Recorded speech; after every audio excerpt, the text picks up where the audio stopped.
Hi everyone, welcome to SeniorGolfSource.com. My name is Brett Francisco, and today I'm going to share with you some of my favorite tips for seniors when it comes to driving. We all know what it feels like to have a bad day off the tee, and fortunately there are some things that I can share with you today that can help you develop your game off the tee, making it a more comfortable and enjoyable round of golf. So what I'm going to start with as I share these tips is we're going to start with our posture, and I'm going to share some exercises to help establish a good foundation. Now, please note I am not a medical professional, so we need to definitely make sure that you go and get the clearance from your doctor to make sure this is something that is good for you, something that's going to benefit your body. So once you get that green light, let's give these a shot. So when I speak specifically about senior golfers, the first thing that pops up in my mind being an instructor is the overall posture, looking at it from a down the line perspective. The first thing that I mostly see happen with seniors is as they get older, as we all get older, our shoulders tend to roll forward because we're losing some muscles up in this area. And what happens, the shoulders are just naturally going to roll forward, and you might be able to raise your hand and say, wow, that's actually what my posture is like. So what happens when the shoulders roll forward, folks, the upper part of your spine, so between your cervical region and your thoracic region, it tends to curve. So as the shoulders roll forward, the spine starts to curve. Now, what happens there, it's not just a simple fact that there's curvature. This positioning of posture disengages core. If I were to throw my shoulders back, I'm actually going to be able to access a strength in my core and be able to utilize that as I make my swing. But if I roll those shoulders forward, my abdomen tends to, I guess I'll use the word sag, not be engaged. So if you're not engaged in your lower midsection of your body, how are your legs and hips part of the product of power? It's a very, very specific disconnection that happens when those shoulders roll forward. It creates curvature in the spine, but mostly it disengages your core. So the first exercise I'm going to share with you to help alleviate that is we're going to take any club, doesn't matter, but since today's on the driver, I'll go ahead and use this. I'm going to put it in the crooks of my elbows so it's flat against the midline of my back. And what that just did, it pulled my shoulders immediately back. I can feel an engagement in my core, so I'm going to tilt into posture like I'm ready to swing. And as I'm swinging here, I just want to feel like I'm maintaining that posture line that I had at address. So when I say posture line, I'm talking about the angle from the base of my spine up through my neck. I want to feel like I can take my backswing, maintain that spine angle, come into impact, maintain that spine angle, and as I come through, it's okay to see some vertical lift, but we don't want that to happen. We don't want that vertical lift to happen prior to striking the ball. We want to maintain this positioning here. And if you're doing this, I'd say do 3 sets of 10. So that means 10 repetitions for 1 set, take a break, 10 repetitions for 2, and so on. This is something you can do every day. It's not a weight-bearing exercise. It's something more for mobility and to help strengthen and utilize your core. All right, so the next exercise I'm going to share for the same reasoning is something that you can simply do in a seated position. You don't have to be standing. You don't have to necessarily be at the gym to do this. What you're going to do is you're going to take your fingers, your palms, facing forward. You're going to put them right here on your temples, just about eye level. So your middle finger is going to be just eye level. And what we're going to do here is we're going to move back. So I'm going to feel like I'm squeezing my shoulder blades, my scapulas together. And as I go back, hold it. You'll feel some maybe uncomfortable pressure here in the beginning, but go at your own speed. Don't push this too hard. We're just going to start with 3 sets of 10. So it feels like you're pulling your elbows backwards, and it's helping feel like the shoulder blades are kind of pinching together towards the center of your spine. Now that's something you can do all day long. That's an excellent exercise to help get those shoulders in a better position, to help us access better core. All right, so now that we've addressed the spine position that typically affects most seniors, I want to talk about the actual posture now. So a lot of golfers, particularly seniors, do tend to extend their arms outwardly. Now there's a couple different swing methods out there on the market that do require extension outwardly away from the body, but I'm talking about a stock standard golf swing here. Nothing special. I just need a traditional setup. This is what we're speaking of. So if I set up in position and I were to extend my arms outwardly, that immediately rolls those shoulders forward. So there's another reason I don't want to do that. So here in position, we're going to look at the posture basically from the ground up. From the ground up, the width in my stance should be slightly wider than the width of my hips. A lot of you that maybe struggle with balance might be too narrow with your stance. Now that might allow for a little bit more range of motion, but really all it's going to do is make things more inconsistent. So let's get wider in our stance. And as far as foot positioning goes, your lead foot is going to be pointed outwardly away towards the target. So the left foot for a right-handed golfer, basically if I were both feet directly straight, it would be 12 o'clock, 12 o'clock. All I want you to do is just turn, leaving the heel on the ground, turn that front foot so it would be more towards 10 or 11 o'clock if you're looking directly down at the face of a clock. The right foot, you've got a little bit of variance. Traditionally speaking, if we're looking at the right foot is basically going to serve as my pivot foot, which is allowing me to transfer and turn my body weight through. But for some of us senior golfers, you might be limited in your mobility. You might only get the club slightly back in your swing, and that's going to affect your overall swing. It's going to decrease your swing speed. It's most certainly going to affect your angle of attack.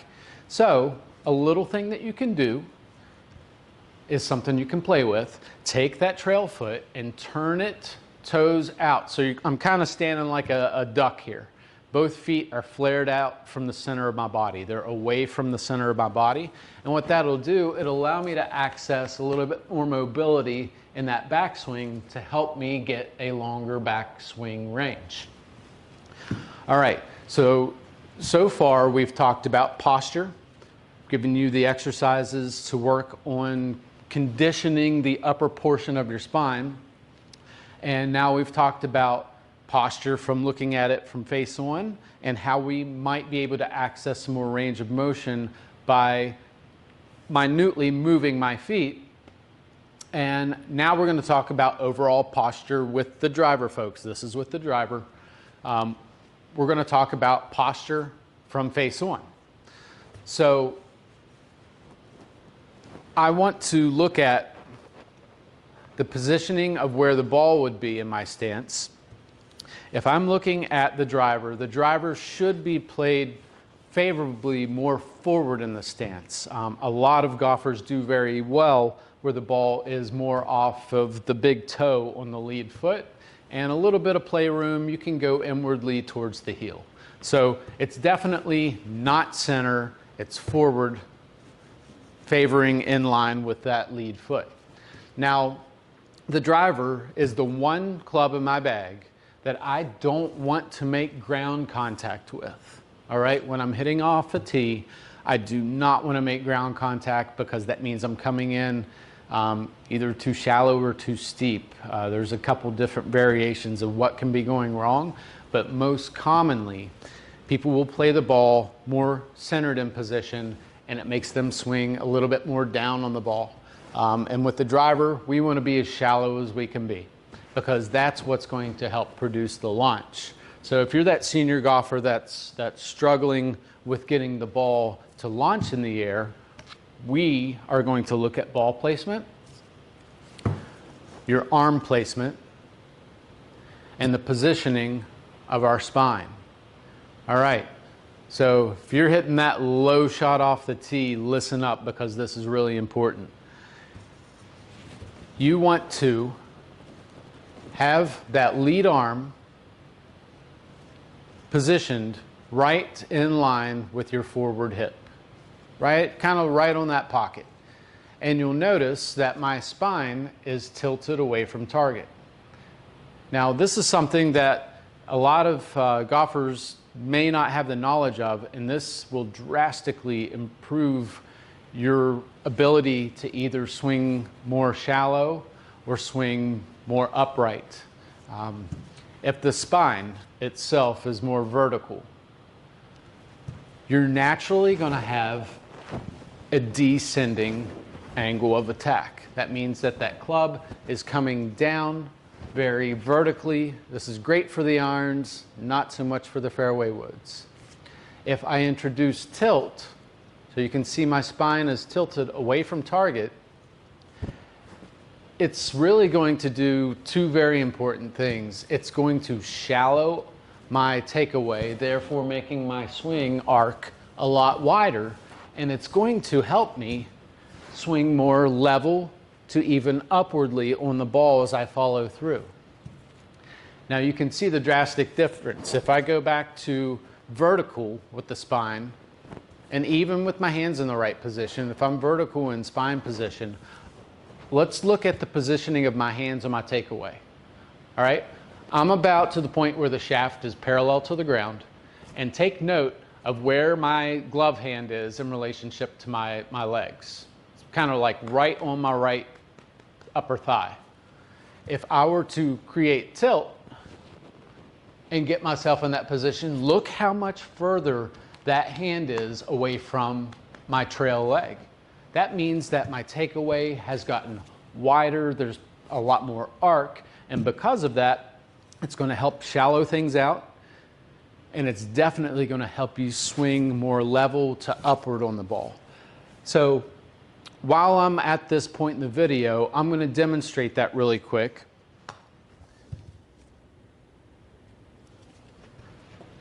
And set my position up. Now this is definitely an easy swing that I'm going to take just for the sake of demonstration.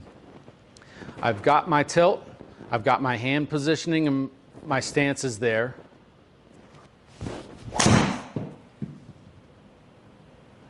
As I go through and swing, you can see that the overall height of the ball was a good launch. Now, did I have the club face wide the heck open? I sure did. So now I'm going to take myself a secondary swing, just focusing a little bit more down the center of the target line. I've got my tilt, my hand position, and as I swing through, straighten things up a little bit better, got the ball a little bit more down the center of the fairway. So with that, again, let's hit one quick recap. We've talked about how our posture is really affecting our ability to move. And that's going to be the key takeaway point on what we're doing. So we've talked about upper spine exercises. We've talked about posture from looking at it on face on, and we've covered looking at spine tilt. All right. So one of the last things that I want to cover with you is the grip.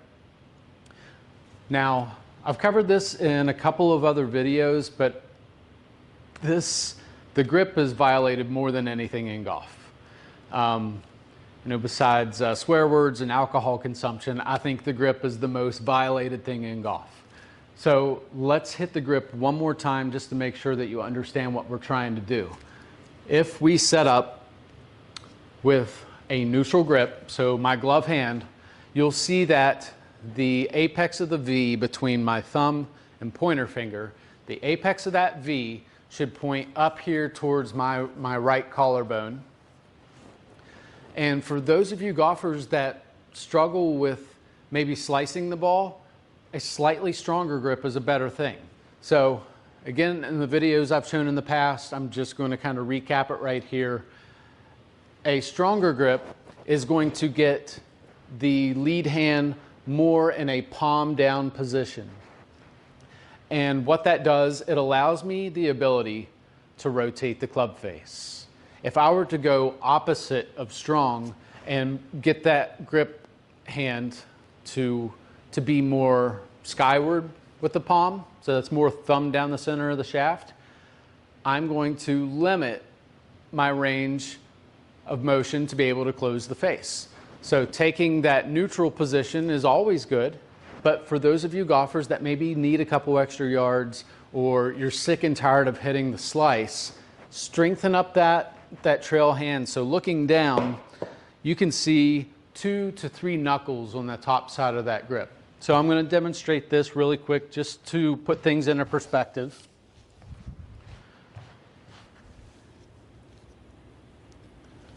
So now I'm putting everything together. I've got my spine position, I've got my tilt, my hands are in the right spot, and now I have the proper grip. Let's go ahead and put this to work.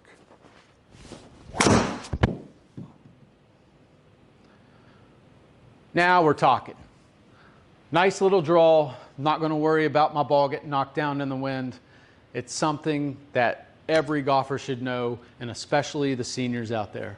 So I hope you liked today's lesson, and please smash that like button and subscribe for more content. I look forward to seeing you soon. Thank you.